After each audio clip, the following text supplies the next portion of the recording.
So what I'm going to do is fit a power meter. Just been having some issues with our shore power. It's not since we fitted the inverter, but we got a bill and we've used a hell of a lot of power, and we're just trying to understand why. Now, I've been keeping a record just over the last few days of our consumptions, and it looks like it's our Victron battery charger that's causing the problem. But what I want to do is fit an indoor electric consumption meter, and then I'll compare it to the shore power one, and then we can see which devices are actually consuming the most energy. What we're doing during the day now is purely running on the solar panels, and when we want 240 volts we switch the inverter on. So hopefully that will reduce our ongoing electric usage, but we need to understand where is the demand going. And so what we've got is an LCD device which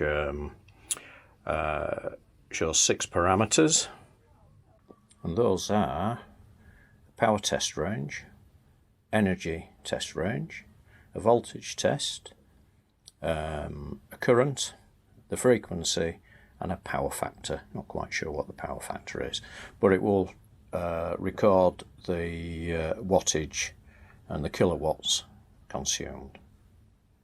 And where it's going to go is just above my solar display. So I need to cut a slot out just there. So there's the multimeter fitted. So we've got voltage, the amount of ampage it's running, current, what power it is, how many watts we've consumed so far, frequency, and the power factor. Hi guys, thought we'd better do a catch up. It's been a little bit since we've done a video. There's not been a lot happening on Overgrace. We're a little bit in between at the minute.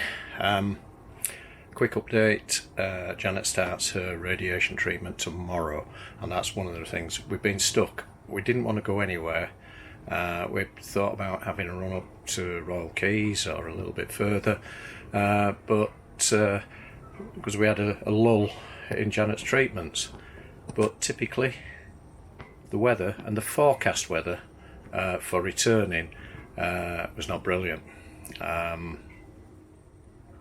Well, we'll say the forecast has been wrong, where it said it's been rough. Yeah, we've had easterlies, which gives us not a very nice sea state, but we were forecast 8 days of rain and all sorts of rubbish. It's not really transpired. It's a gorgeous day today.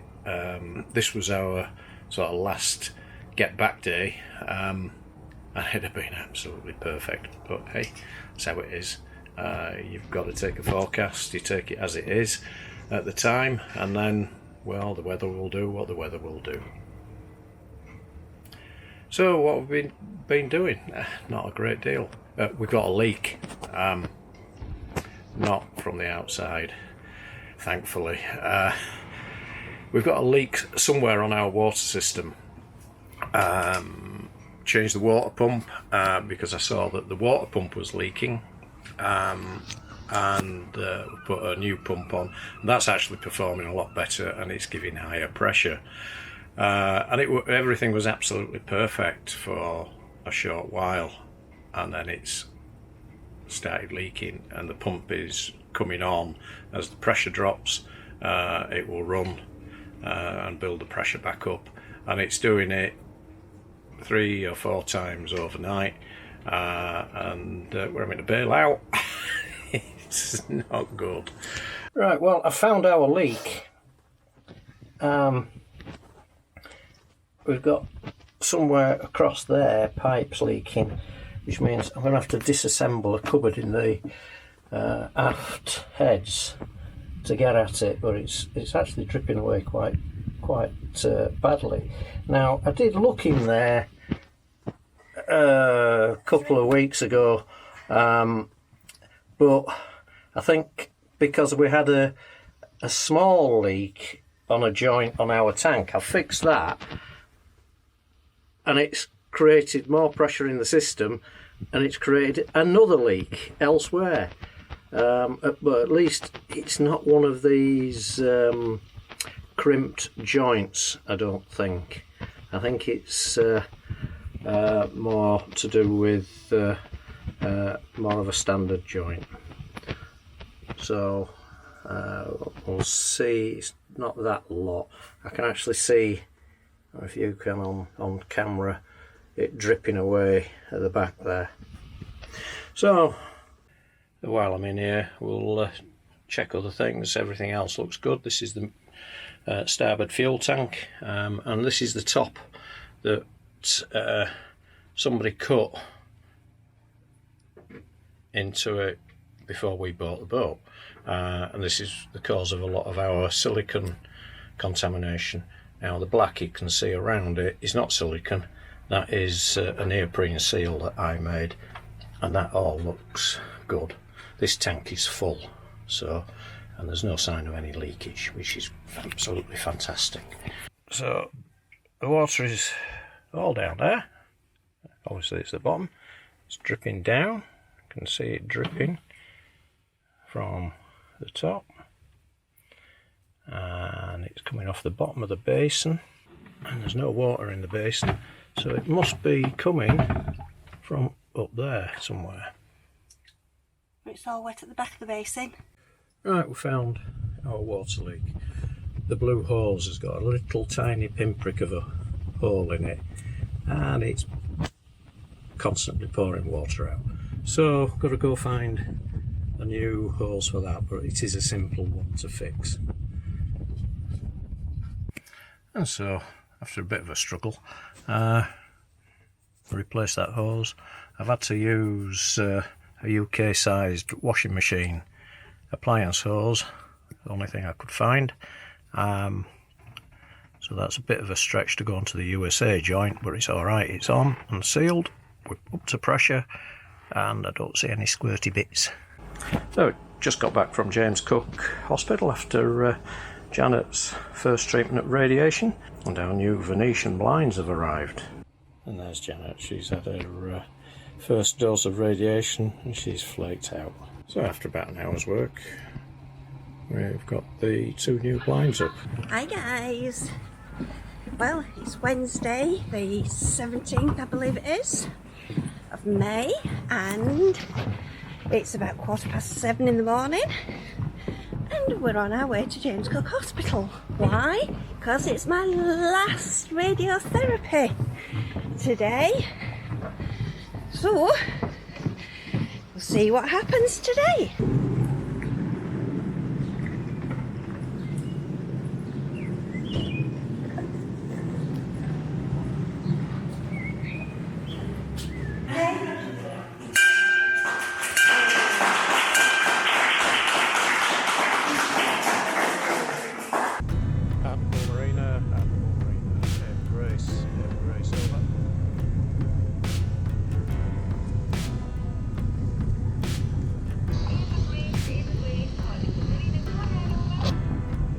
If we could request next out, and if we could slip and just go into the holding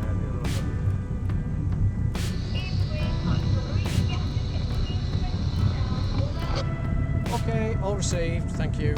Have a great day. Yeah, okay, Janet. Yeah. So after Janet's treatment's finished, we're going to head down the coast, hopefully to get into Whitby. We'll have to see. Well, not been able to raise them on the phone at all.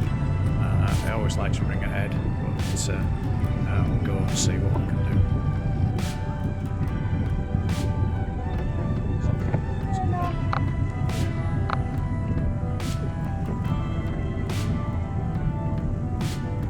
Blue spring on.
Slightly unusual. We've got a commercial coming out of Hartlepool Harbour as well.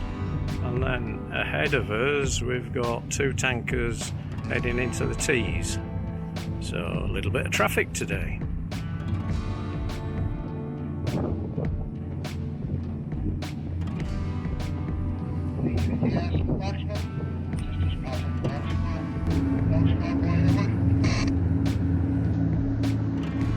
So we left Hartlepool around about high tide, heading down towards Whitby. Sea state not as good as we would have liked. It was 1 metre building up to 1.2 with a wind from a southeasterly direction. Winds were about 1/4 3. So it was a little bit of a up and down here, roly-poly type ride. Entrance into Whitby, slightly on the beam, so just have to throttle up and push our way in, and then stop the throttle as we got through into the entrance. All in all, it was a good run. Average speed coming down was around about 10 knots, so we were pushed nicely with the tide. Nice to be back in Whitby. We'll have a few days here, rest and recuperation.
Yeah.